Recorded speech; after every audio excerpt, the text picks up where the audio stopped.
maybe join later. So, good afternoon, everybody. I and FederUnacoma would like to welcome you to this roundtable we are hosting today about AEF, Isobus, and digital agriculture in general, I would say. My name is Alessio Bolognesi. I'm from the FederUnacoma technical department responsible for the, let's say, digital agriculture related affairs. Some housekeeping before to start. This roundtable will last for about a couple of hours. The first part would be dedicated to some driven, let's say, discussion, and I will leave room for your question in the second part. However, you can type your question in the chat box during the discussion so that we have some list when we leave room for the open question time. Again, I ask to all the audience to keep the mics mute and webcam switched off in order to save the bandwidth. And well, I believe we can start, but let me say some word before to start. First of all, would like to inform that unfortunately, Mr. O'Brien apologized. He can't join us today.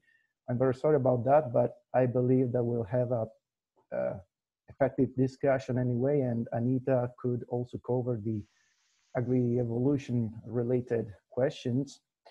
And today we're here because the digital agriculture is becoming a very, very popular, I would say, topic. We're living a great transformation era where the digital technologies became and are a very important part of our daily life. And I would say that we use them every day a lot. However, it's sometimes we just can see what's the impact of the digital technologies in a global, let's say, way. If we focus on our agricultural sector and think back to 1960, there are statistics that say that in the US at that time, a farmer was able to feed about 25, 26 people. Today, we are in 2020, the same farmer can feed 155 people, means 6 times more. This is a huge increase, and we all think that technology, or the evolution, let's say, of machines in general, played a very important role in that. However, the rise of productivity and the possibility to perform complex operations on the field easily are not the only effects of the technology applied to agricultural machines. So the evolution had and still has a very global impact on the environment and on the economy in general. This is becoming even true in these last years. We are living in this digital era where everybody and everything is going to be connected. So this wider approach also opens, of course, the door to some problems. And to reach these global goals, all the countries around the world are pursuing.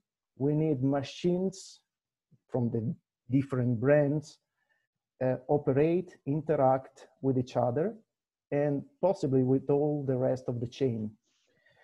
And so we are here today to talk about those topics, to talk about the role of the AEF and the Agricultural Industry Electronic Foundation in all these matters, and also, last but not least, the role of national and global associations of manufacturers on those topics. So we're going to do that with our guests. So I would like to welcome to our FederUnacoma President, Mr. Alessandro Malavolti. Welcome, President. Welcome to everybody.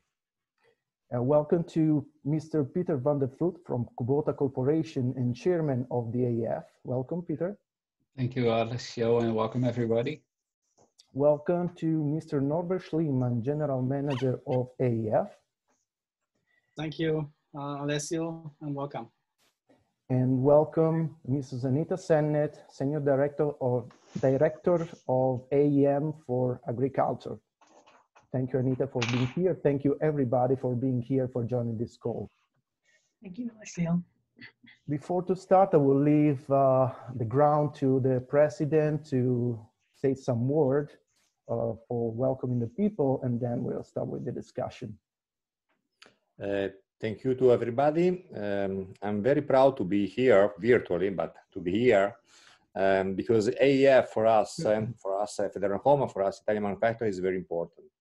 Very important not only for the work done in the last 12 years. So AEF was created 12 years ago, 2008, by two associations. One was the AEM American Association and the VDMA German Association. And from 7 very, I think, open-minded company, it was John Deere, CNH, Class, Pottinger, Hatchco company, Verneland, and I think Grimme. And at that time, we was not inside the AEF, and we joined it as FederUnacoma 2 or 3 years later, I think 2011, 2012. At the beginning, the aim of the foundation was to develop a common language between agriculture and machinery, and this was the great idea. And the very good thing for me was that company that was also competitors agreed together to work. And this is not common, especially for Italian company or European company. And the collaboration among companies, I think, has done a very good job during the year. We have now Isobus standard that is very advanced among the industry, not only agricultural industry, but all the other industries. In Italy, I was very proud to host the 2018 during EIMA, before EIMA, the Vlugt Fest. And also in 2016 in Reggio Emilia was another Vlugt Fest, and this was a very important meeting for us because we just meet each other. In the 2018, we have more than 100, almost 150 participants. So for us, it was very, very important just to introduce this kind of concept, Isobus, and all this digitalization to the manufacturer and to the expert. Now, Isobus for us as an Italian manufacturer is a very big investment in the future. We don't start with Isobus at the beginning of the project because we are mainly producer of small implements or specialized implements on the very specialized agriculture, so not on the open field or the big agriculture. So at the beginning, we don't feel the necessity to have a standardization among that. But year by year, especially with new laws that are not only in Europe, but also in other parts of the world, I'm talking about the farm to fork or the Green Deal in Europe, we need to introduce such a standardization and such a communication between tractors and implements and so on. So thank you very much to be here, Norbert, Peter, and Anita. I leave again the floor to Alessio to start again the discussion. Thank you, President. Well, you already mentioned something about how AEF was founded back in 2008. And the first question is to Peter, because most of the audience today, I believe, I'm pretty sure they know about how AEF was created and the main goal of developing and diffusing the Isobus technology. However, I would like you to better introduce the association, what it does meant for the Isobus, and also what AEF means today. Yeah, thank you, Alessio, for giving me the opportunity, and thank you, President, for the introduction. Very well done. As a matter of fact, already a couple of my sentences on AEF in general. I think you were spot on and right with the founding process and how the history of AEF, looking backwards, has originated into the organization as we are today. I would like to comment that AEF is consisting indeed of almost the same core members as the founding process. There's been some changes, of course. We have now 8 core members. Grimme has been replaced by Krone and will be Kuhn as of 1st of January 2020. And you mentioned also the 2 associations in the founding process, but I can tell you that we were very happy when FederUnacoma decided to join the core group and the steering committee. Ever since FederUnacoma is active in our steering committee, I think we have really good and strong engagement from the industry associations. And we think Italy is very important. So we have seen already very successful Plugfests, like you mentioned before. We had Bologna and Reggio Emilia. We like to come over to Italy. We like the country to host our Plugfests over there. Unfortunately, this year didn't work out. And next year we also have to deal very likely with the COVID situation. But for sure, there will be a year that we will come back again. So when we look back to the history of now 12 years of AEF, the organization started, as I mentioned, during the founding process only with 8 core members and a few associations, and gradually grew with more and more general members. We saw over the years more and more Italian companies and larger and smaller manufacturers join, up to now about 220 plus general members, which is quite a large organization. We have really a membership that is very engaged and active in project teams, in the general membership, during general assemblies. In our core group, we have very engaged steering committee members that kind of steer the AEF organization. And besides that, the organization has also grown to a foundation where we have fixed staff hired, which is based in our office in Gütersloh. And that's where Norbert Schlingmann is also having his office with his team. So we have, in the meantime, employed really a professional staff to run the day-to-day business. So if you look back over this 12 years, we kind of grew to a professional organization that is taking the challenges of Isobus now on a day-to-day basis with our staff, with our chair group, with the steering committee, and of course also with you as associations to guide us into the right direction. Now coming to the second point that Alessio touched, the current main goals of AEF is still focused very much on the interoperability of the Isobus, where AEF really has some supporting tools for you and for your companies to use. So first of all, certification of products ensures compatibility between the multi-brands, so tractors and implements, connecting together as competitor machines, and then the implement coming up on the terminal of the tractor, or using functions, AEF functionalities like section control or variable rate application, or even the recently launched TIM specification, which is also a functionality that can be conformance tested right now. Those functionalities are developed by AEF over the past years and embedded now in the conformance test. That can be performed at the AEF test labs that we have throughout Europe, and in North America, one test lab, where companies can verify the compatibility of their equipment. Now, if you look to conformance testing, this ensures a certain quality of the electronics and the software, which helps us in the end in the field to create this interoperability, the plug and play feature of Isobus. As I mentioned, the test labs can conduct those tests, and when the companies pass the certification tests, the results will be uploaded in the AEF online database, where our customers, where our dealers, where service technicians can look up compatibility of equipment. So the AEF database can be found on the internet. Everybody is free to sign up for a free account, and they can look what kind of products the companies have certified over the past years, which product offerings are available for the market, and how compatible are they in terms of Isobus. which again is split up into the different functionalities. So for example, you can look up whether a Corona baler has passed the certifications for TIM, and whether that Corona baler can work with a Same Deutsch Fahrtraktor, which also passed the certification test for TIM server. So it's about these matching functionalities that ensure the interoperability in the field. And for that purpose, you can use the AEF database.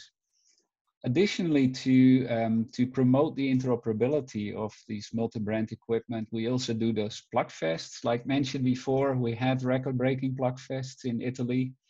I think the 10 years anniversary 2 years ago in Bologna was the most record-breaking in terms of numbers. I think we had over even maybe 250 participants in total. Yes. So 150, 160 testing participants, and then 100 plus visitors, which of course was an anniversary for AEF as well, because it was our 10 years anniversary. So it was a special occasion. But those plug fests are growing and growing. And they facilitate also the networking between the different companies. And what is always very interesting is to see, if you look around the Plugfest, how engineers of companies, which are basically competitors, are working together to get the products up and running, to test new functionalities, to test together, solve problems. And that is, I must say, unique in the industry. You never come across any other industries where you have so many competitors working together so closely to make sure that those functionalities that we develop are really working. Besides the implementation support that AEF gives on Isobus implementation to our members, we also do proactively work on Isobus promotion. We have a communications and marketing group that issues press releases, works with magazines to do publications, create training material, host conferences, tech talks to our membership, and so on. So more and more, it's all about also education, training, promoting, and going to events like this to tell the story about Isobus, to discuss openly with members in conferences, to ask questions, to get questions answered, and so on. So quite active there in the recent years. And then a little bit looking towards the new technical stuff that is coming.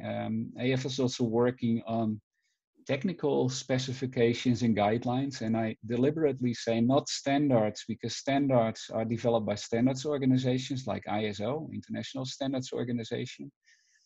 AEF works on the pre-work, let's say, for that. So we develop technical guidelines where we focus on industry-specific issues to be solved, like how do we solve the power problem between tractor and implement, the ever-increasing power demand from implements. We go to medium voltage levels. We might go to high voltage levels. We see developments in the area of wireless in-field communications, where we see how can we share information from a combination of machines in the field over the air from one machine combination to another. We know that Isobus is running on CAN bus, which is limited in speed, and we see also by the ever-increasing demand of machines and control systems and electronics that we need more high-speed Isobus. So we look to different physical media, like let's say industrial Ethernet applications, which can facilitate Isobus for the future. So there's a number of activities on the technical side that we are working on. Then, as mentioned as well, digitalization, as introduced by Alessio. The AEF is also working proactively in a number of European subsidy-funded projects in the direction of Atlas and Agrievolution. So these are more the future topics that we are addressing now: connected machinery, digitalization, and also a little bit looking even further into the future. We see a lot of robotics and autonomous equipment coming up. How do we deal with those machines? How do those machines communicate?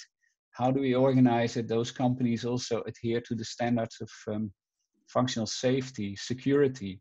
How do those machines communicate their data with our systems?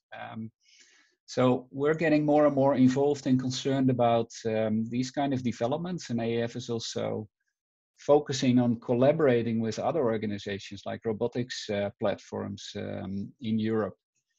In a nutshell, the future is that AEF is really shifting attention now from the Isobus, which is kind of an established standard in the field.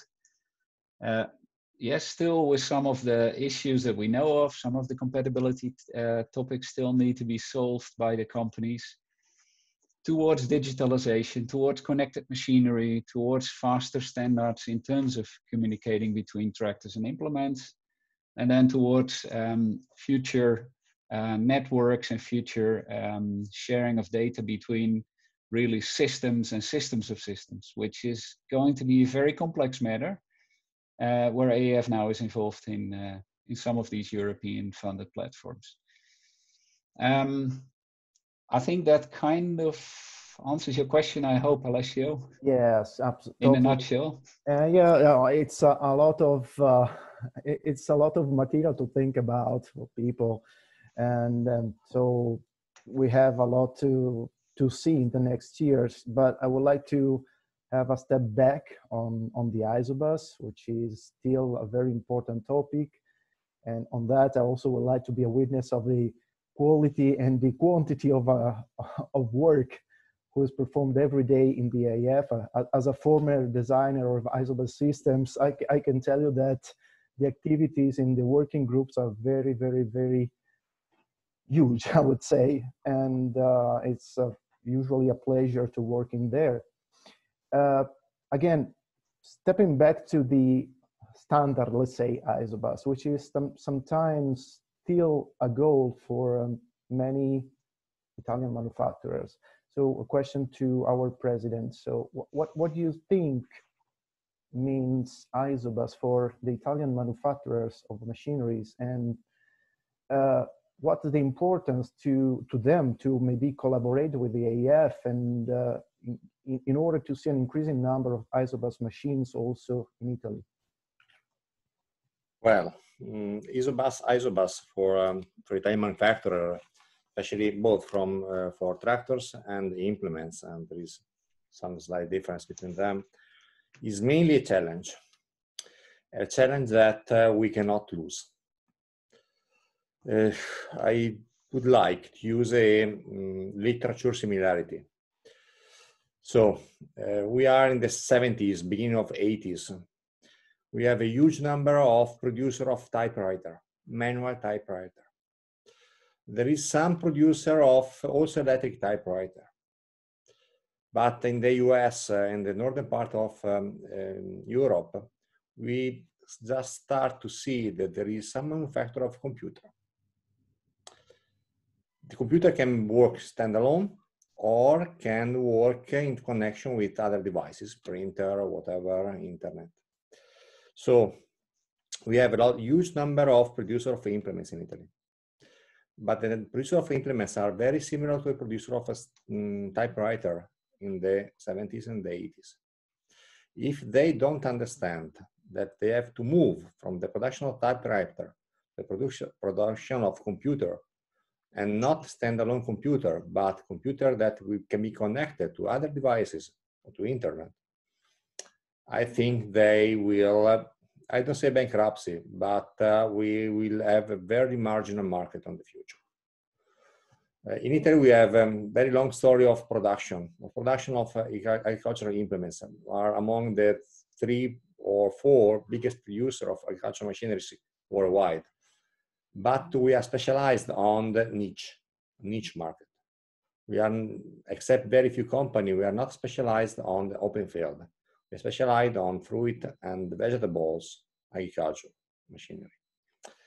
And for us at the beginning, as I told in my initial speech, the Isobus was not a need as the big producer of fertilizer or for cedar, because they need Isobus to optimize and to make a very big save for the farmer. Now we need the Isobus because Isobus is a standard of the market. Outside Italy, but also in Italy, we cannot think to sell an implements in the near future without the Isobus standard on, because it has to sell a typewriter now. It's very fashionable items, but it's out of time. So all the market in the next few years, we move through this technology, and all the farmer that has invested huge amount of money in a new tractor with virtual terminal want to have even small implements, but with Isobus standard on. So for us, is a chance. It's not easy because we are specialized on the very niche market, niche implements. And to introduce electronic in these niche implements is not easy. We have not big numbers. So our effort is to find a way to make the investment, even if 85–90% of our company are less than 10 persons and less than 5 million euro of turnover. So we need to have or good supplier of electronics or to make some industry network, to make the necessary investment. It's not only money, but especially time spending activity, to find out the way to transform our implements in Isobus implements, because the market is that. We can think to going on to selling in African market, Asian market, whatever, so South American market. But I think that the future is just to sell Isobus machine as implements. The big producer in Italy of tractors, and talking about the big guys, has already implemented the Isobus standard on all the tractors. And what we call the specialized tractor also are making a lot of effort introducing the Isobus virtual terminal on the machine. So all the production, all the time production is moving in this direction about tractors.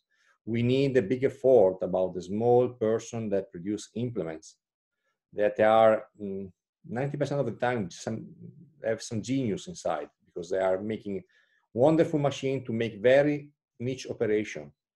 But we need that this kind of operation should be done with the Isobus support, because all the tractor will just speak that language, no other. And that is more or less my point of view about the future of Isobus in Italy. I don't say it's mandatory, but if we don't win this challenge, we will have some problem. Yeah, maybe it's not mandatory, President. However, all the rest of the world is moving toward this direction. So in order to have full advantage of the technologies, and mainly of the standardized technologies, I believe that manufacturers should start to think about moving toward implementation of Isobus in the machine and all the new technologies AEF is developing. Of course, Isobus still has also an impact on a developing point of view, and the need to let's say, ensure the machines are operating and cooperating with each others. And this interoperability is, of course, a matter of the Isobus and a matter of the future with all these cloud connections, wireless connections, etc. We also talked a little bit about the plugfests and what they mean for solving these interoperability issues. However, it's not just that, there's a lot more coming. And so, Norbert, you presented in a keynote during the last steering committee some, let's say, future goals to reach about the interoperability. So can you talk a little bit about that? So what interoperability means today, how to solve the issues, Peter already mentioned the conformance test, plugfests, etc., and which will be the new interoperability issues and how to solve problems rising from them, maybe. Yeah, thanks, Alessio. First of all, let me come back to Alessando's point, how to integrate Isobus for smaller companies. I know that the big companies have the experience to integrate Isobus in their machines. And years ago, we started to, and you started to support training material. You're using the AEF training material to introduce Isobus in the Italian market. And I think we have to talk in future how we can extend this. I think we have some possibilities, because for us it's the optimal, a good opportunity to combine the wishes of the smaller companies with how, as Alessandro mentioned, with few people on board. These companies can't have the complete knowledge of Isobus, so we have to find possibilities. And I know that lots of companies, some companies are available who could support this. Anyhow, this is a chance. At the end, interoperability is a big topic. Peter mentioned it as well. And our #1 goal in AEF is to guarantee compatibility. And to guarantee compatibility starts with a certification. So it's up to us, and we talked about it a lot, that we have to foster certifications. So to guarantee that the companies start the certification process with a conformance test. In Italy, it's Reggio Emilia Innovazione, and they are doing a great job supporting Isobus knowledge into the Italian country, and to support the companies. That could be an idea as well, to support more often the companies to introduce Isobus technologies. I don't know, I'm not an expert of the Italian country, so sorry for that, Alessio. I think we have some opportunities to manage it. But what you just mentioned is that you and our farmers in all over Europe, all over the world, have to manage all kinds of tractors and implement, as I mentioned in my speech some weeks ago in this IMA technical review. And so we have to take care about data exchange, and this is what is our biggest problem. I think Isobus, when I look around, when I talk to dealers or dealer organizations, there are not so many big topics with the standard Isobus functionality. So the universal terminal and the tractor ECU and some implement ECUs. More difficult data exchange, application map import, and all this different languages they speak. Let me say in these words. ISO XML is good, yes, as long as the companies rely on ISO XML and work on it as it is, and not to work on or to use some dialects. And that is our big problem, our biggest problem. When you talk to dealers, and I'm pretty sure that the Italian companies would like to have this on board as well, to use the data, to exchange data from machine to a farmer, to an FMS system, and therefore this is a totally new topic, and this is I would like to say more complicated than a normal, let me say, normal Isobus connection, right? To take care about the data exchange by the hundreds of existing FMA systems in the market, using different, different protocols. But that's a totally different story. So we have to take care about it altogether.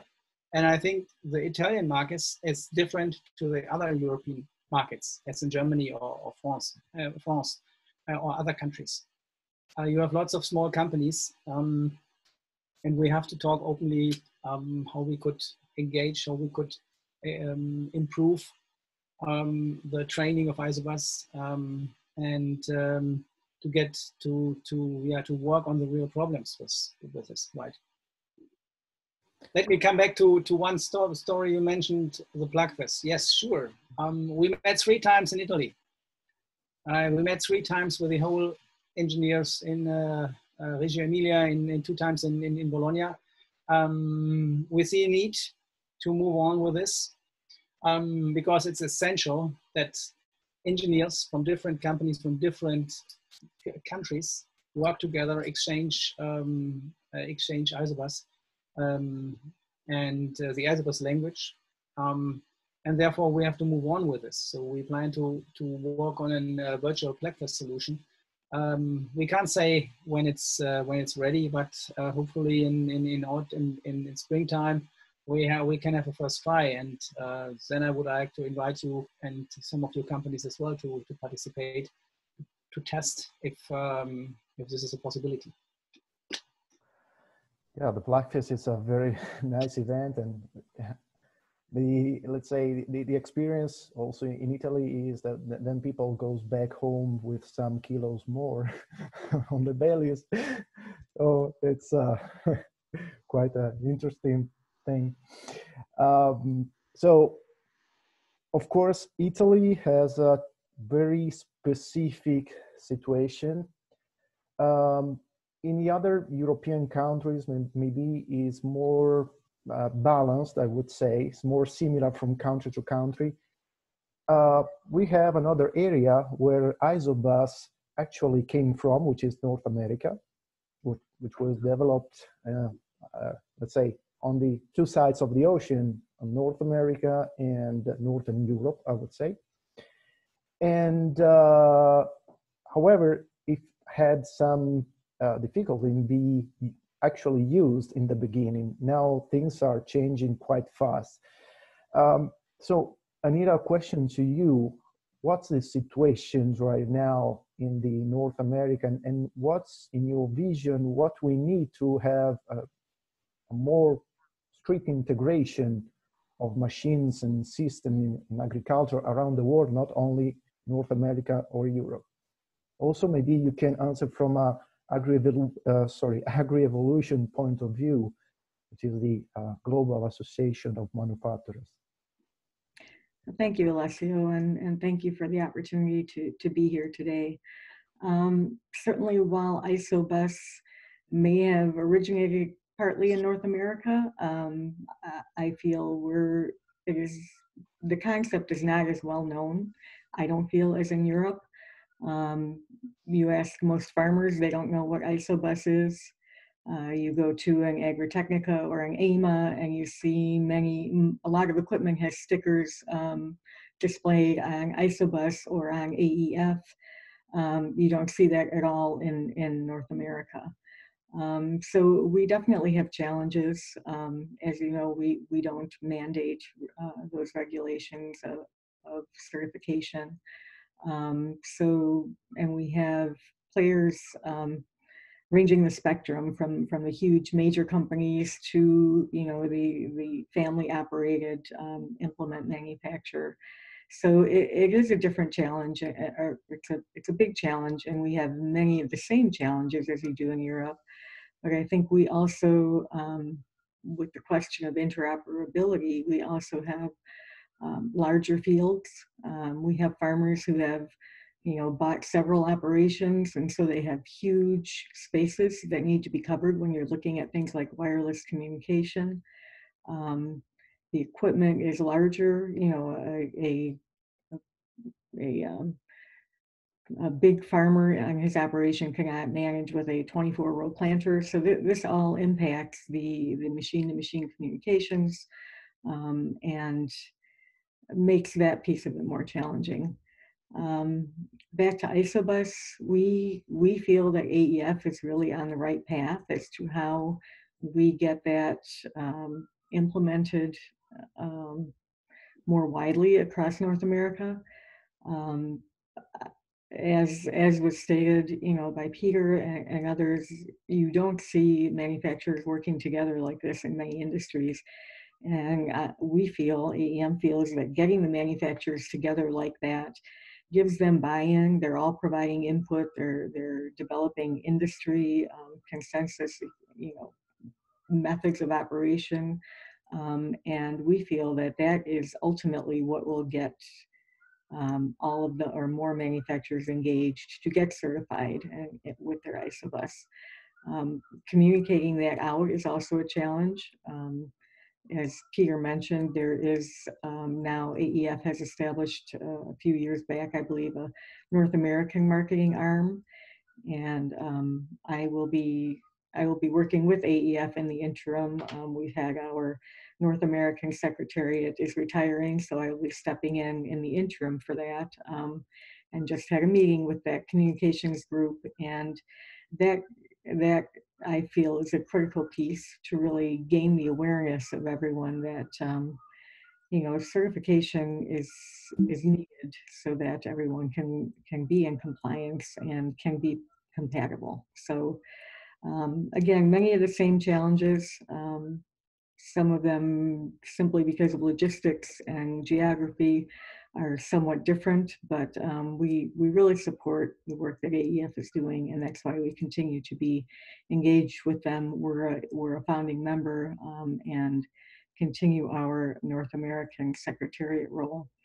We also really support the relationship with Ag Gateway, which Peter had mentioned earlier. So you've got an organization in North America working along the same lines, and I think the more that we can get collaboration like that going, the better off we will all be. With regard to Agrievolution, I'm not sure exactly where you were going with that, Alessandro, but as far as digitization having an impact globally, we absolutely feel it will. We feel it could have huge benefits to many of the countries. We all sitting around here are looking ahead to precision agriculture, farming 4.0. We know that many countries are still farming manually. And in fact, if you're not familiar with the Agrievolution Alliance, it is a global coalition of 14 agriculture equipment manufacturing organizations like FederUnacoma and AEM. FederUnacoma was in large part responsible for the founding of this group, and our mission is to advocate for mechanization in support of global sustainable agriculture. So while many of us are way ahead of that, we see mechanization as the goal for some of the sub-Saharan African countries, for example. But we do see an opportunity with the advent of these new technologies to perhaps skip a generation of technology, as we saw in Africa with telephones. Many people had no phones, there were no landlines, and with the advent of cell phones, all of a sudden everyone had a cell phone. Well, there could be possibilities in that direction for technologies, agriculture technologies as well. If we are in fact moving from huge combines to small robots operating in the field, that may be a better approach for some of these small landholders. So yes, we do see great opportunity there from an Agrievolution Alliance perspective. Thank you, Anita. You also mentioned this, let's say, special and future markets like Africa, for example, you mentioned.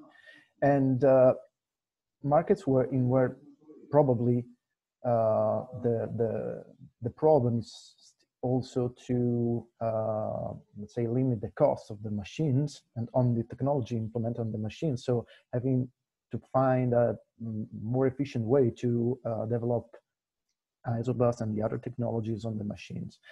And this is, I would say, one of the main topics and goals also in Italy. So it's a question to our president and maybe open to all of you. So in your opinion and vision, what are the main barriers for the developing of Isobus for small manufacturers or machines that have to cost few money? And how AEF and maybe other associations and so on, or networks of manufacturers can help in pursuing the goals of diffusing the Isobus technologies or other digital technologies on the machines. So maybe President, you first, and then we go. The problem is mainly the money. So the small company has not enough money to invest on that technology. I think that AEF in the last few years has simplified a lot protocols and the way to approach to this technology. So from the foundation point of view, I think that we have to put much more effort in the future, but I think we are already make a good part of the run to make everything simple in order to also help small manufacturer to approach to AEF and Isobus standard in the easiest way possible. The only thing that I see very concrete is to just talk between similar company. I know that usually similar company are competitor, but I think that at the beginning of AEF, competitors get together to make investment, and this was the success. We have to make the same thing. So we have just to cancel for a little bit our competition on the market and to make some investment together. In Italy, we are also quite lucky because we have very good number of supplier of electronics, of components, of whatever. And this can help the market for the small implements manufacturer. I think that we have also some input on the market that in Italy we call Agriculture 4.0 or credito d'imposta. I don't think we can translate in English. It is just a rule that help the farmer to make investment and give some money back.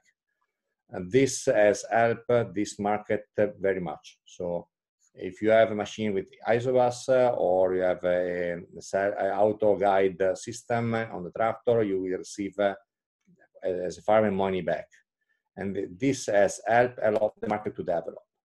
If the Italian manufacturer of implements just understand that in the near future, this system will going on because from the rumors from our Minister of Agriculture, they will put more money next year future on that. I think that the market will increase and then can make some investment also for the future. Of course, it's not an investment that you can pay back in 1 year, 2 years, or 3 years. You will pay back in 5, 10 years, of course. I would like to share one thing quite simple, if I was able to. This one. I don't know if you see it. Alessio, you can see it? Yeah, it's coming, yes. Okay. This is a small pamphlet. It's about 20 pages, 23 pages. It's called Farm to Fork Strategy. Went up in the middle of 1999. 2019. From Ursula von der Leyen. Is about a part of the Green Deal. The first time I read it, the first 7 pages was amazing. I just say, oh, what a wonderful world that will be for my children the next near future. Then I start to read page 8, 9, and 10. And a terrible headache went up. I go to a pharmacy to buy a Moment or the Nextedrine for the American to stop the headache, because there is in 3 pages that there is a strategy that is very good for the environmental point of view, but for the industry is an enormous challenge. We have to reduce about, just take page 9, about the 50% the pesticide.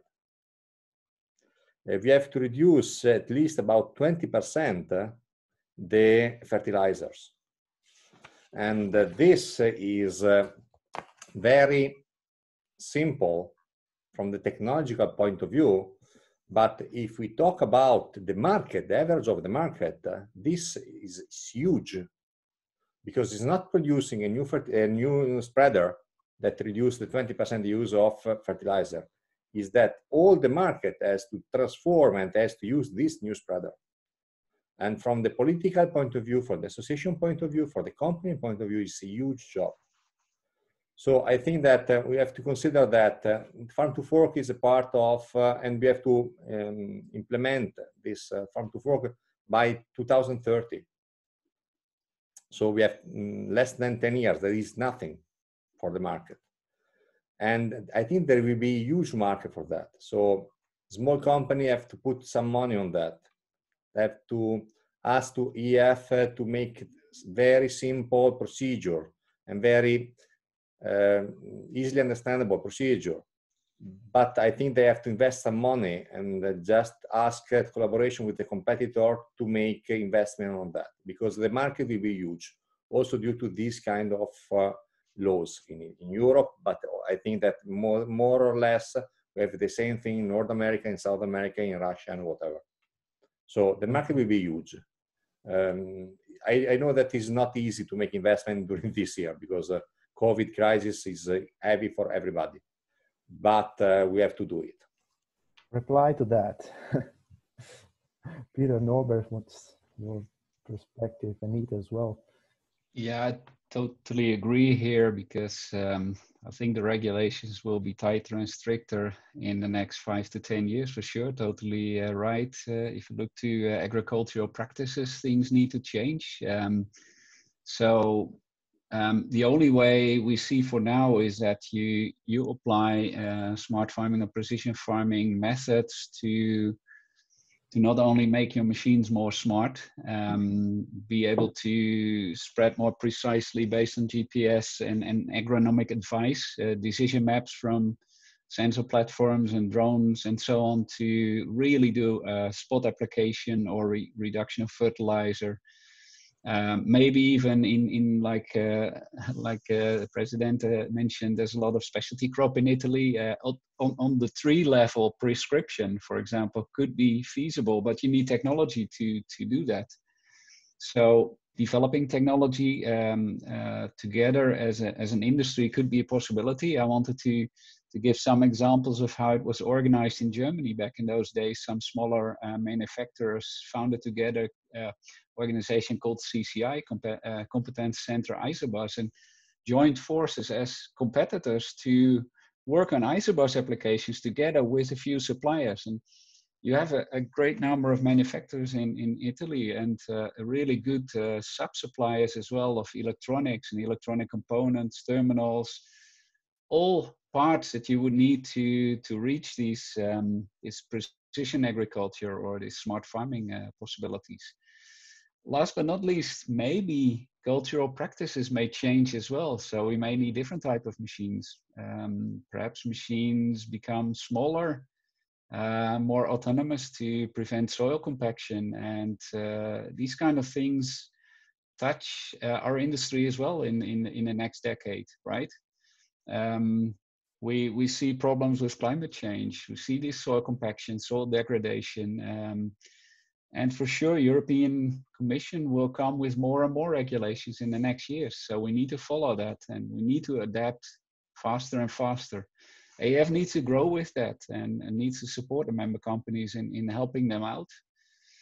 I saw Norbert nodding about the example I used, how it's done in Germany roughly 10, 12 years ago, also around the same time AEF was founded.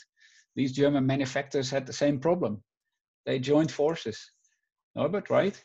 Yes, they joined forces, and what you mentioned at the beginning, Alessandro, that was that so you companies in Italy have not the experience. Okay, compared to CCI companies are a little bit bigger, but in your country, lots of small companies would like to sell products with Isobus. So, and as Peter mentioned, CCI, Competence Center Isobus, was started to generate a development center, a software Isobus development center for these companies. So today, I think 10 or 12 companies are aligned to go in that direction, to sell a universal terminal, to sell equipment. Mainly one implement ECU is developed, and this will be integrated in the different machines. That's the way how it goes, and it could be a model for your country as well. I know there's an initiative from some manufacturers needed to start this, but this is a chance I see to take care about this. Take care about the integration of Isobus and to take care about the responsibility of you and your companies to sell machines with Isobus. Because as you mentioned, the big machines, the tractors, CNH and SDF and all the others, they have all Isobus on board. And in future, Isobus is a must. And when we look into the future, as Peter mentioned and as you mentioned, nobody knows Farm and Fork is a big initiative from the EU. Yes, very big. The EU will subsidize projects in the next couple of years differently than today. Today, there are sometimes projects, prototypes projects, and so some investigation projects, and lots of people come together, let's try that, and let's try that, and oh, I have an idea to move on in that. This will be changed. So they would like to work out projects really, and they should really into the scope of, okay, ready for the market at the end. So to be developing something which is at the end ready, and not let's see how we can integrate this into our world. That's always difficult. I know it, and I have lots of things to do with the Atlas project, and it's always difficult to exchange with the industry partners and with the non-industry partners, which have the idea, okay, let's face the market with that idea and that idea and that idea. At the end, we have to come together and look what is feasible or not. So this is a real challenge in the next couple of years, and I'm pretty sure, and I stated this already sometimes, that the transition into the new world with Isobus, and Alessio, you mentioned it at the beginning that I made a keynote speech last 2 weeks ago in the steering committee. Yes, we have to go in the direction and transform Isobus into the market, but with the connectivity and with the possibility to exchange data without Isobus. So today, all of the big companies, and nearly the smaller ones as well, have their own clouds, so their own platforms. But what about the small companies in your country? I'm pretty sure they will not have a cloud. So there has to be an initiative. There has to be something available for these companies as well. Otherwise, they have no chance to exchange data. And this is, and from my personal perspective, this is a must, because in some years, our farmers expect a seamless connectivity. In rural areas, sure, that is a challenge, but on the other hand, it is a challenge for to integrate this technology into the machines. And this is for me the next step. I will not say after Isobus, we have to think about it now. Norbert, I would agree, and we have the same. I agree completely. Same deal in North America. I was at a seminar where there were a panel of equipment manufacturers, finance companies, software developers, all touting that, through their system, everyone could communicate, all the machines could communicate with one another, and you could communicate up and down the chain. And that was followed by a panel of farmers who said, none of those systems work. This system does not exist, and it is what we need. And that is what is needed today. But the farm to fork is a challenge. We actually recently at AEM did a study of the environmental benefits of precision agriculture. We, of course, face the same kinds of issues with regulations, and we always hear about the great things that seed and chemical companies have done, but on the equipment side, we don't get a lot of credit for being environmentally friendly. And so we wanted to see if we could find some facts and figures that could support our industry. And we did a study looking at auto guidance, machine section control, variable rate application, telematics, and variable rate irrigation, and tried to quantify, what the environmental benefit of those 5 technologies are. And we weighed them against the increase in productivity and the reduced use of fertilizer, fossil fuels, herbicides, and water. And it came out to be a really good study. We have some really good sound bites that we have been sharing with USDA, with our Environmental Protection Agency folks, we found that the use of those 5 technologies has increased productivity by 4% in the US, and that we are indeed, because of that, saving 10 million acres of land from cultivation each year. We've learned that annually we have a 9% decrease of herbicide use, so nowhere near, of course, the amounts you mentioned, Alessandro, but a 9% reduction in herbicide use. That means 30 million pounds annually are saved. We save 100 million gallons of fossil fuel each year. That's the equivalent of 193,000 cars being taken off the road. So, you know, we are working towards that. Precision agriculture definitely does work towards benefiting the environment. And those technologies are not, of course, all fully adapted. Many of them have fairly low adoption rates. So as we see adoption of those technologies increase, we will see more environmental benefits. The USDA, well, our Secretary Perdue, who is now outgoing, but he had implemented the Ag Innovation Program and actually came to AEM and many other organizations asking to identify the technologies that are needed in order to reduce our environmental impact by 30% by the year 2030. So we did help put together that package. And now, of course, with our new incoming administration, we think there will be a lot more focus on our environment, and I'm sure agriculture will be taking a hit on that. So we definitely need to continue to work on these technologies for the betterment of our world. So. Really interesting information. Alessio, sorry, I was just going to add one small thing for the Italian friends. CCI, we talked about CCI before, the German experience about that. CCI is just what we call the industrial network, rete d'impresa.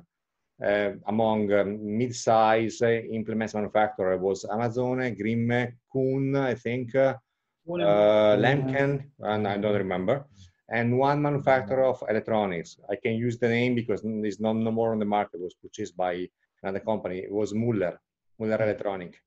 They put together money. Not Muller?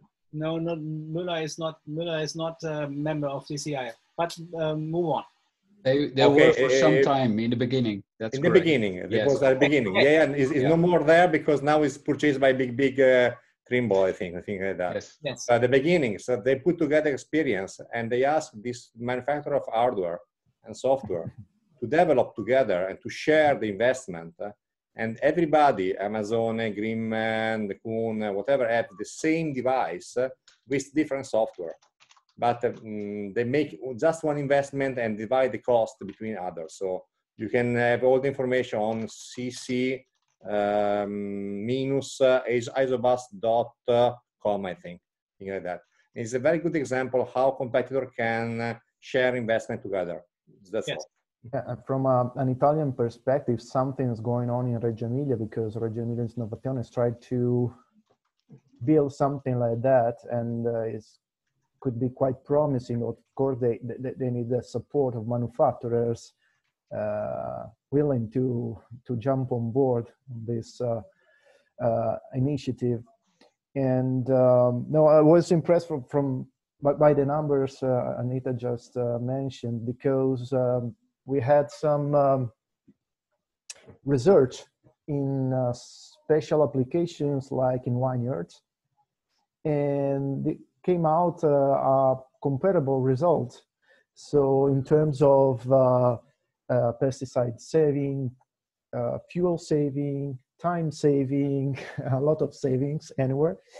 And also, if we think about that spraying activity, for example, in a vineyard or an orchard, from 40 up to 70% of material sometimes is lost completely and goes in the water, in the ground, and with the new technologies we can decide where to spray, how to spray, what amount, in a very precise way.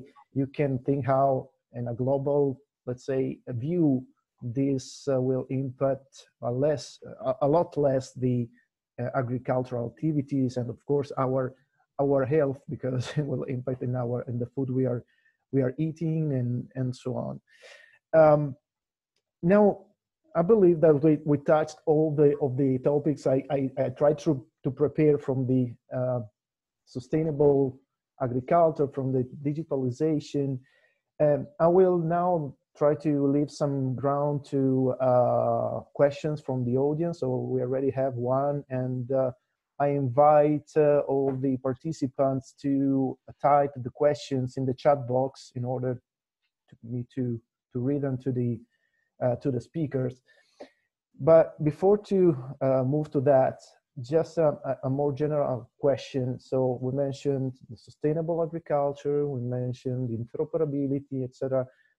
A couple of questions. So the first one is, what are in your opinion the let's say the main technologies in that? We talked about high-speed Isobus, we talked about wireless machine-to-machine communication, but how, for example, sensors, special sensors, so actually can address those topics and can help. And in the other way, what the, how can I say, importance and the impact of the agreements and collaborations AEF and other associations are creating with other entities or in European projects, for example. So which is the importance of European projects in developing new way to do the agricultural activities. Peter? Yeah.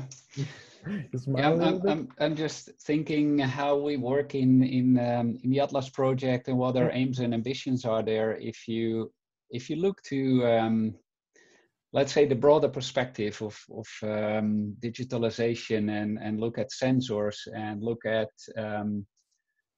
drone images, satellite images, and then maybe AI algorithms that do some smart algorithms to create a prescription map for a sprayer, because that's what we're talking about, right? We're talking about this whole value chain of data coming from the field, sensors in the field, from above, and then there's decision support algorithms with agronomic backup or agronomic advice, and those algorithms create either through the agronomist itself or by farmer approval, a prescription map, which could be just a standard data file like ISO XML, which goes into the sprayer.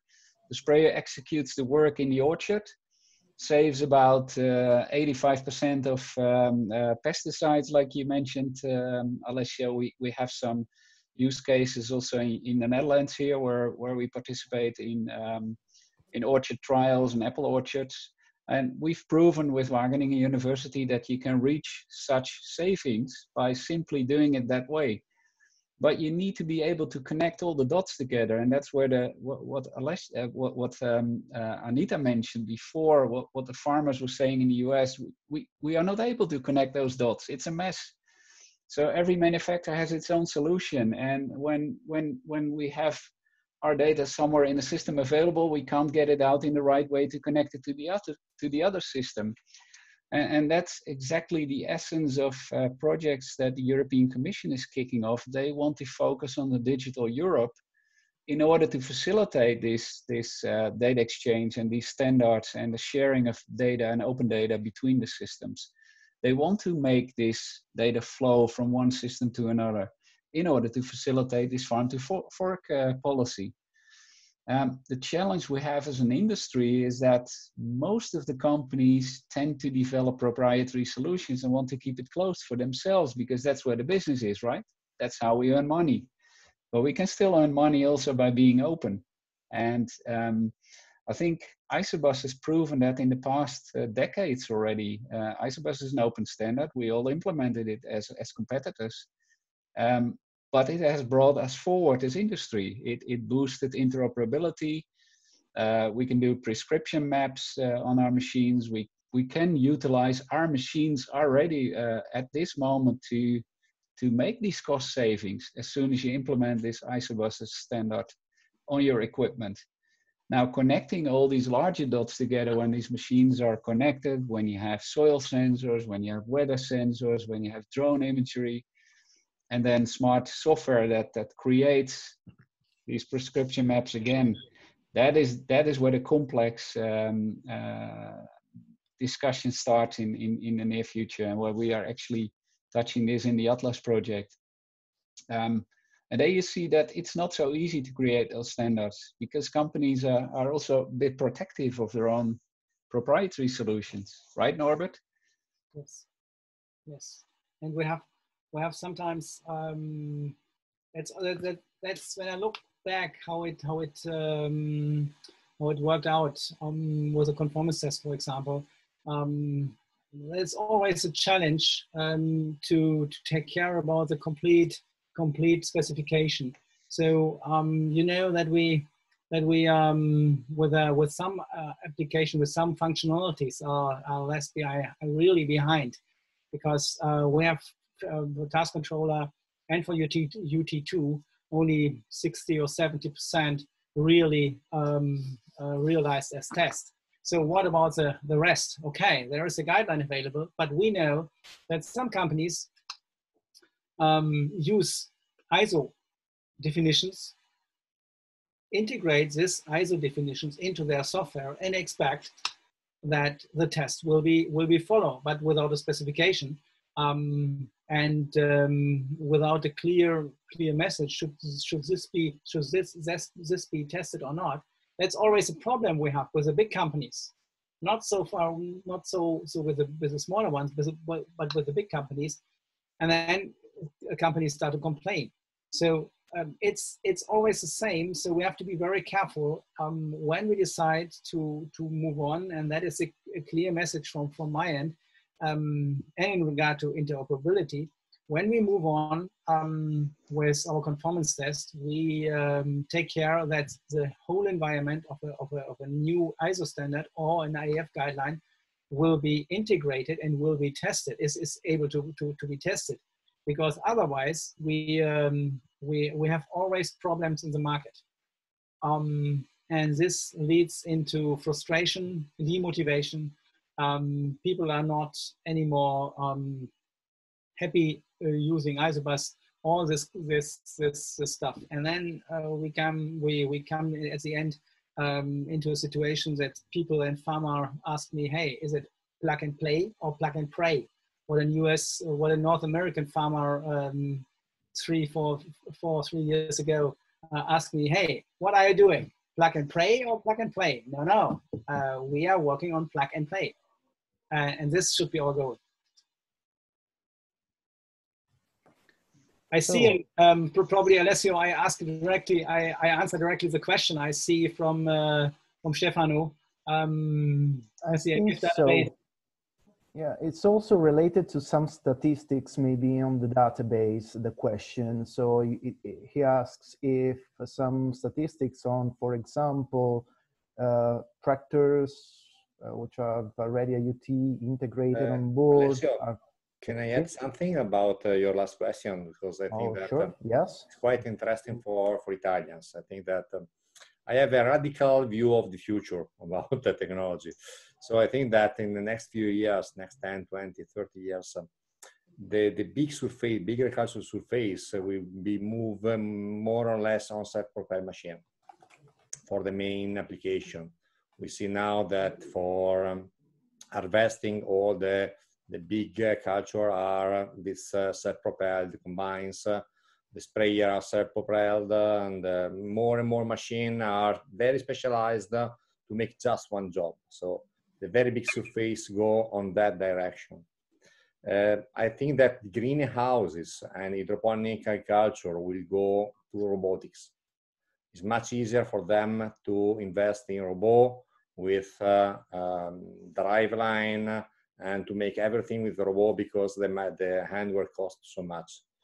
I think that for orchard, for vineyard, for vegetables mainly, there is a huge future for Isobus, especially if we will be able to develop a sensor in 2 ways. One are ultrasonic sensor regarding the spraying, and the other one regarding spraying fertilizer are vision sensor. So we need to have huge power of calculation within the implements and in the tractors, and artificial intelligence to elaborate images and to see what there is on the field, on the orchard, and how the machine has to react. So the future for the manufacturer of implements, especially the Italian manufacturer of implements in the future, will not be to make the best mechanical way to collect pears or apple. The mechanic part will be almost standard. I think the chance will be to make the best software or the best number of sensor and the best algorithm, how to pick the apple or the pear or the peach. So the future will be, the Isobus, the future will be 99% of them, of their capability to remain on the market and to have success on the market. So they have to invest deeply in hardware now, but mainly in software capability. Yeah. The future is that. Thank you, Alessandro. I have the same opinion, because for me, robotics and autonomous machinery, the management of this, so driving in that direction, that is the top number one I see at the moment.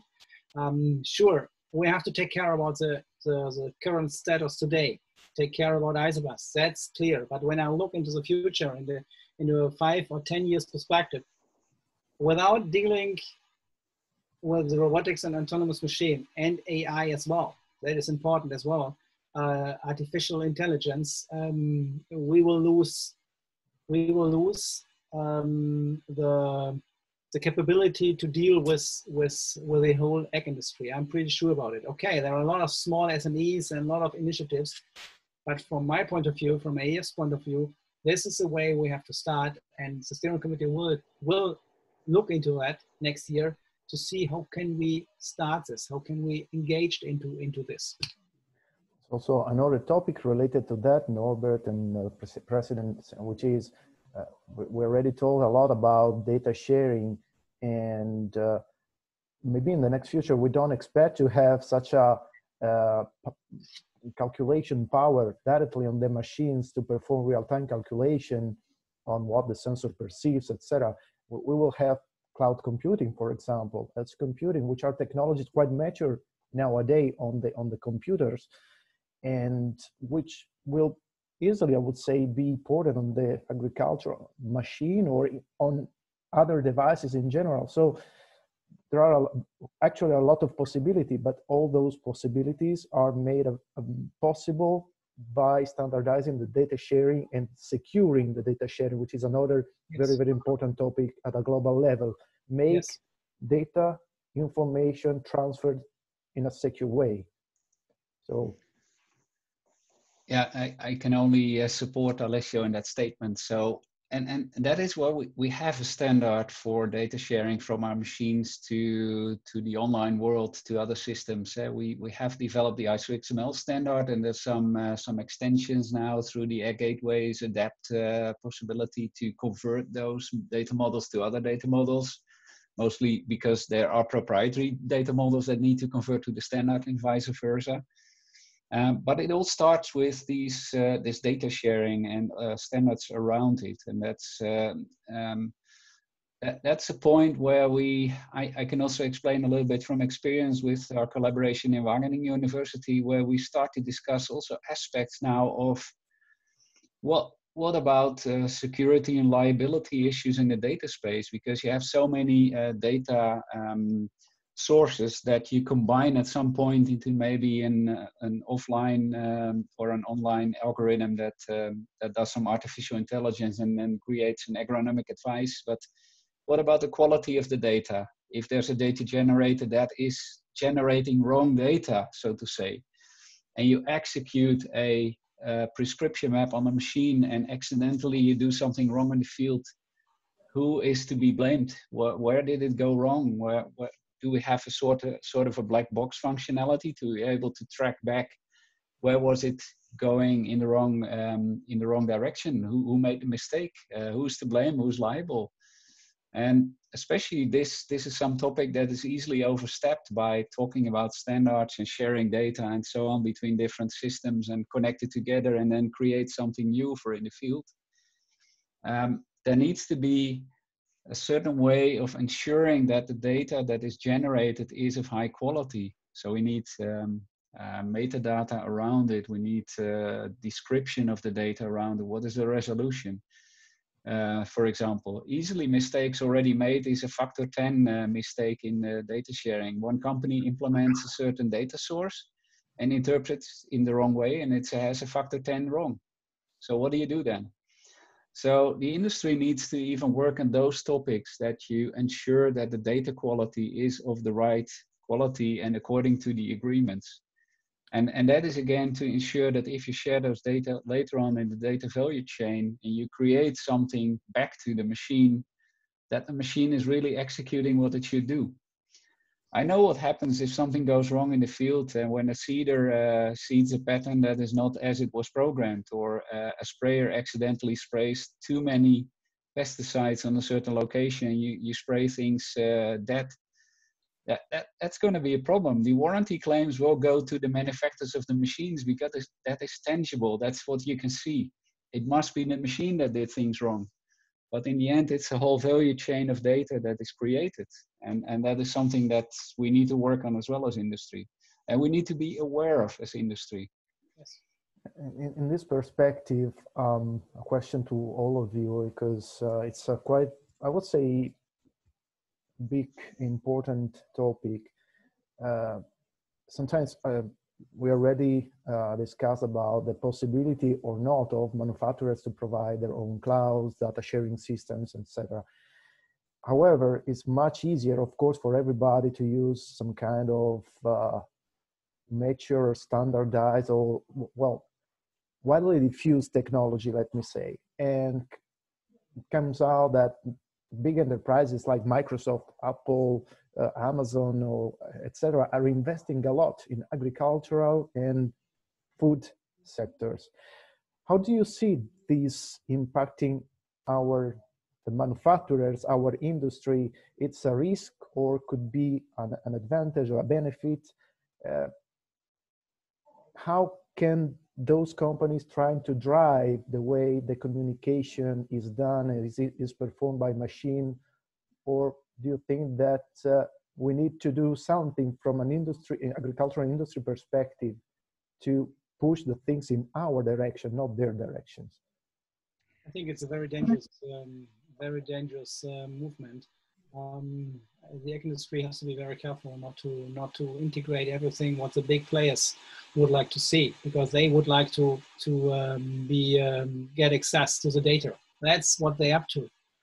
They would like to see the data because they have lots of big machines available, big computing power available to do calculations based on the data. They don't care from which machine the data are coming.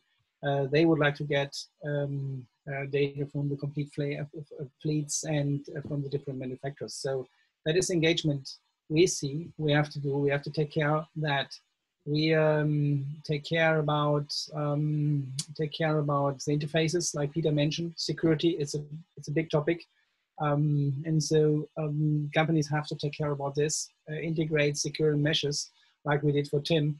And you expect seamless connectivity when you transfer money from your to and from your bank account, right? By a smartphone, and that has to be guaranteed in future as well. The machines be connected via wireless infrared communication or via high-speed Isobus.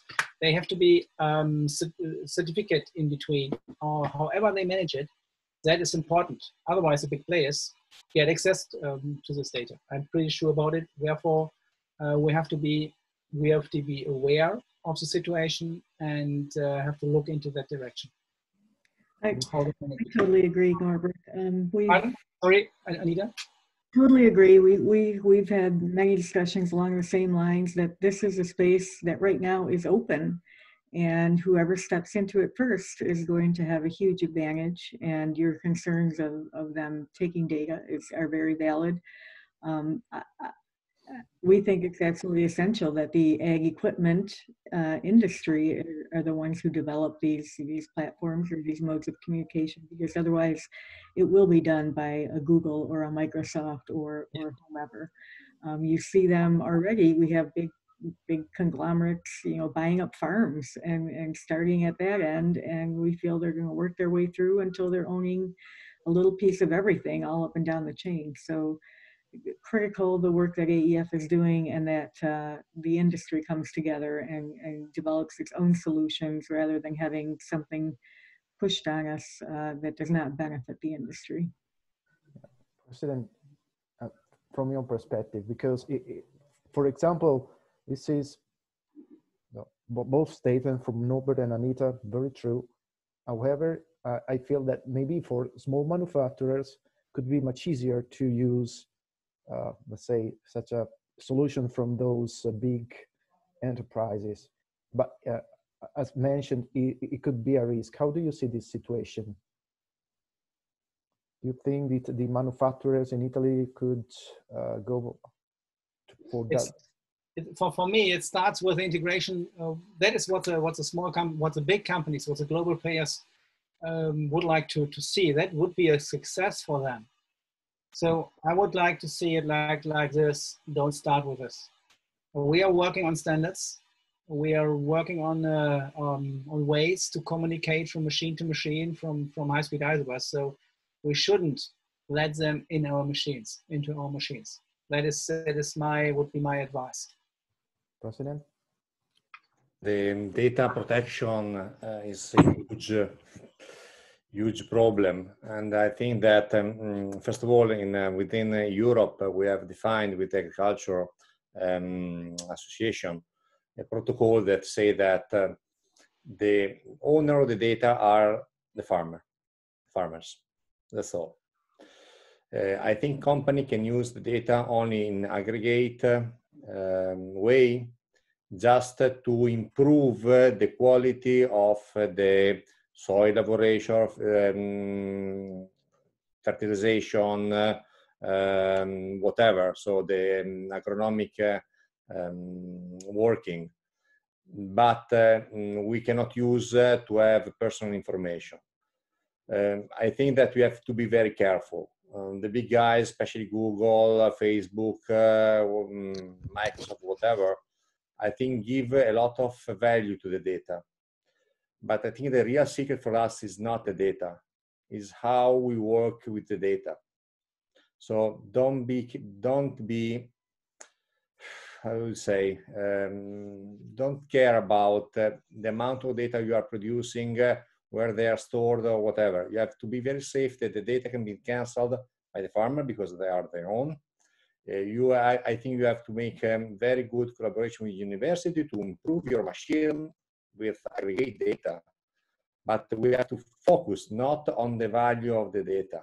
As at the beginning of a few years ago, we start to think about that, but how to use the data. We have a huge number of data that are unused right now, huge number. Every combine has a USB key at the end of the day with millions of data that are not used by the farmer. So I think that we have to work in deep in algorithm, how to process this data. This is our aim, not how to sell the data or how to use the data or who is the product of the data, but how to use the data to improve the mechanization. Totally true, and agreed from my perspective, and I believe from all of us that can be agreed. It's about 20 minutes to the closure of this event, so I would like to move to a couple of questions that arrived. So the first one, Norbert, we already started a little bit of discussion, and to answer it, question is, as AEF database statistics available for the members where it's possible to see the numbers of tractors in the market which has the universal terminal already integrated, possibly by countries. If this is not available today, is possible to work on this request for the future? It's an interesting question. Thank you for that. we have some possibilities that everybody can show, can see which companies have launched universal terminal into the market. So when you open up, and I'm pretty sure, Stefano, you have access to the AEF Isobus database, and it's in a very easy way to see all the certified tractors. When you select the functionality view, then you can select the UT functionality, and you see that at the moment Case, Class, Deutz, Fendt, John Deere, Kubota, Lamborghini, New Holland, Saint, Same, and Steyr have already certified UT functionalities. That is the only possibility we see today. And when you open up the different machineries, you see all the tractors behind. We have no complete overview about how many UTs and tractors are launched. This is not allowed for the moment. Companies would not like to see this. That we announce, okay, GP Class launched 2 tractors, Same 3, Kubota 5. That could be done, but at the moment we have not agreed into that. Yeah, in addition, over the countries that our members launch tractors with certain functionalities, we are not in control as AEF, so we don't know. And that's a bit difficult. And some countries launch products in a limited way. Some companies launch products in a limited way to a subset of countries in the beginning, and then they roll it out throughout Europe, for example, later on. So it really depends on the launch and marketing plan of the OEMs, I would say. That's difficult to control. And another question came up, and I think it's quite interesting. It could drive to a lot of discussions. So how do you see the adoption of the Isobus by Asian tractor manufacturers from India, China, and so on? It's open to all of you, I would say. Something on the membership from Asian manufacturers? We have 1 or 2 with membership in India. We have 1 or 2 members in China. They are interested. How they integrate and when they start to integrate it, I can't say. So they have interest, yes, sure. That's all I know today. Because they are a huge market, is it? So yes, if they start, it would be quite a lot of new machines on the market. Yes. President, do you see a huge market for that? I just see that we have to be very careful. I mean that up to now, I don't know any manufacturer of Chinese manufacturer or Indian manufacturer that have developed probably some example about tractor with virtual terminal and so on, but they are very fast. So if they decide to introduce the kind of technology on the market, we'll be very fast in moving to their market this technology. So the market of Isobus now is quite interesting in Europe, very interesting in the United States, but I think in next 5 years will be very interesting in many other countries. Because if they see the possibility to have saving in this country, then we will make all the machine in very fast way, much faster than what we are used in the Western countries. Any other question from the attendees to this meeting?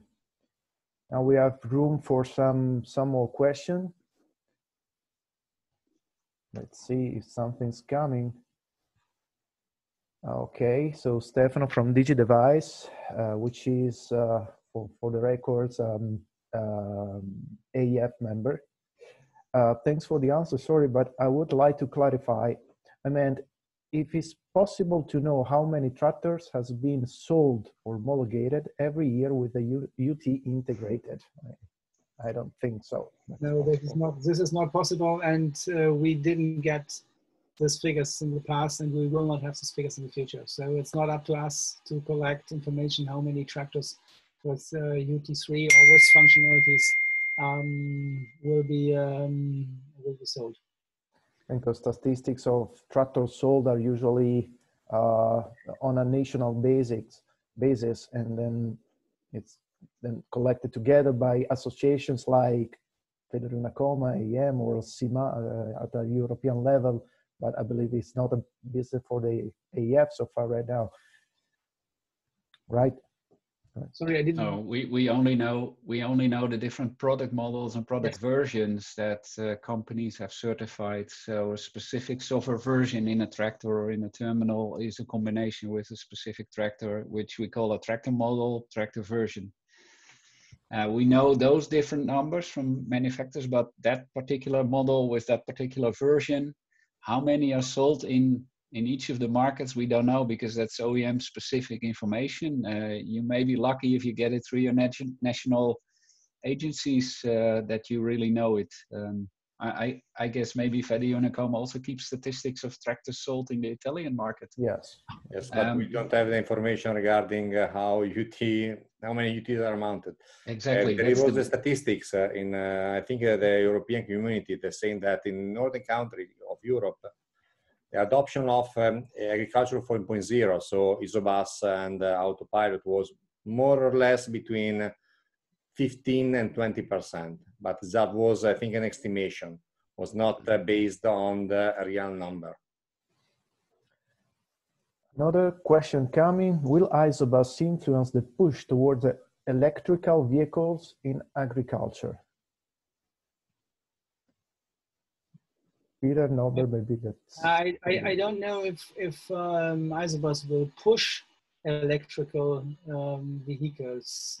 I see it as a great opportunity we have to move on with the electrification. Years ago, probably you know that with high speed, with high voltage, we had a big hype in agriculture. Everybody would like to be a part of this team. And meanwhile, we have an ISO document, or we are working on ISO documents with high voltage, AC and DC. So that is a great success. In parallel, our medium voltage team managed between 48 and 72 volts. Yeah. Is a big success. People, companies, smaller companies, big companies and implement manufacturers are really engaged and looking into that direction. What we have to do once this is specified, we have to talk about the integration of medium voltage and the interface to Isobus, to control it, to however we make it available. There is a link to Isobus, sure, and a communication via Isobus. If it's a push, I can't say. It will help. Could it be that's the vice versa? So electrification could be pushing the Isobus. Yes. I was about to say the same, Alessio, because if you have electrification on board, or you have an electrified tractor or implement, you usually also have electronics to control the electrification. With the electronics, you need communication with other systems, right? So that's your path to Isobus as well, or maybe in the near future, high-speed Isobus. Yeah. I think that just to answer to Carlo Ninetti that makes the question, in the next near future, in the implements manufacturer, probably half of the secondary movement of the machine will be electrified. So we will change from a mechanical movement or hydraulic movement to electrical movement. I don't think, as Norbert said, that high voltage will substitute the main power of the implements. Not for next 5-10 years. I think that we will change step by step in the implements a lot of secondary movement with electrical motor and electrical movement. This is what I see on the market.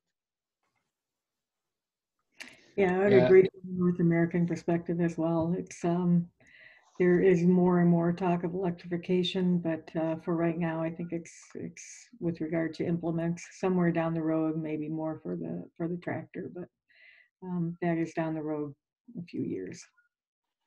I can agree to both of you, because that's also the reason why AEF has touched now the medium voltage aspect of looking into guidelines and recommendations, because what you see with Isobus is that many of the implements are already at the edge of utilizing the power supplied over Isobus to the implement. As the president already mentioned, you see more and more implements using electric actuators or spray nozzles or seed discs running at the same time, bringing the implement to the limit of what Isobus can deliver. And that's going to be a problem on the shorter run, which leads into, we need something like medium voltage. There's already, Anita, in US, I think the major manufacturers use planters that run on 56 volts systems. So they kind of use already a proprietary medium voltage solution. And that is something we don't want to go with the industry. You want to go to a standard solution as well, that we don't invent all our own medium voltage plugs and sockets which are not interoperable. So that's why 3 years ago, AEF saw this as a strategic direction with a project in medium voltage. And that's where we're moving really fast now with the industry to at least make sure we all use the same connector and somehow also make the same link with the Isobus communication. High voltage is something, just to comment on the president's remark as well, I totally agree. That's something for probably maybe 10 years from now. I don't see any big applications at the moment commercially available. Other than maybe some prototypes we've seen on wheel-assisted loader wagons and so on, and that's it. It requires so much energy from the tractor. It requires a totally different design of the tractor. You need generators on board, and also your implement requires expensive redesign. So, cost price wise, it's a bit of a chicken and egg problem. You need the tractor, you need the implement. If both are not there, who starts developing? That's the whole point. The standard is ready, so if the need comes, kind of in the next decade, we can use the standard. But there has to be a requirement from the market, a demand from the market, and we don't see it yet. It's always a matter of chicken and eggs, right, Peter? Yes. Like in the Isobus, who starts first? Yeah, first, that's true. Implement or tractor manufacturers? Well, I don't see additional questions coming, so I would like to ask to Mr. Malavolti maybe to state some words before closing this event from institutional FederUnacoma perspective. I would like to thank all the speakers. I would like to thank you, Alessio. I would like to thank Peter, Norbert, and Anita, and my greetings also to Charlie that is not here today. And I would like also to thank all the persons that have followed this roundtable today. Just to think that Isobus is our future of mechanization and the future of our companies. So I know that now invest money is tough. It's very tough. We have this year huge problem in Italy, in Europe, United States, in our factory. We have to shut down for some weeks, some months, whatever. So for us, it's a very bad year from the financial point of view. But I think that in this period, we have to invest for the future. And the best investment we can do now is in Isobus technologies and in digitalization. So this is the only way for us to survive in the future. Very good, the question for India and China. Always remember that these markets are huge and these companies are very quick. But we have an advantage, a technological advantage. So don't lose it. Keep the advantage alive. Thank you to everybody. Thank you, Alessio. Thank you, President. While thanking all of you for being part of the discussion today, I would like to share a slide I always close with during the FederUnacoma report of the steering committees, which is keep calm and make Isobus. So invite all of the audience to think about that and start implementing and designing their own Isobus solution. So Thank you, Mr. Malavolti. Thank you, Norbert Schlingmann. Thank you, Peter van der Ploeg. Thank you, Anita Sennet, for being part of the discussion. Thank you to all the audience that joined today for this roundtable. And well, have a nice evening or a nice rest of the day. Thank you very much. Thank you. Bye. Thank you very much, Alessio. Goodbye. Bye-bye. Bye-bye. Bye.